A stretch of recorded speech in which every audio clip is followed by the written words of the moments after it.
radiant floor heating, sustainability is very important. Radiant heating panels are the quickest of all of the response times of all heating systems, meaning that it saves money and energy. Hydronic liquid-based systems use little electricity as well.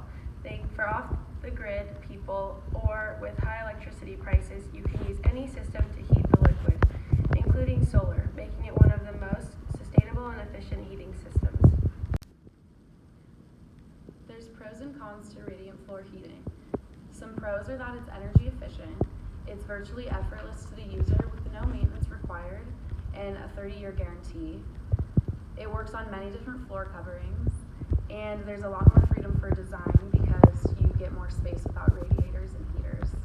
Some cons would be that it has high installation costs, the installation time is longer than for normal floors, and there's issues with floor heights.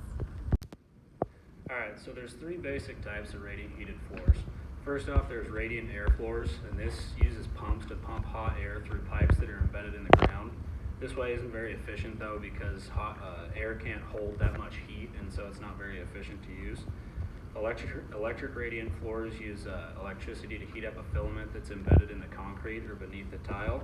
And the third type is hydronic radiant floors, and this uses hot water pumped through tubes that are in the ground to heat up the concrete or tile or whatever the floor is.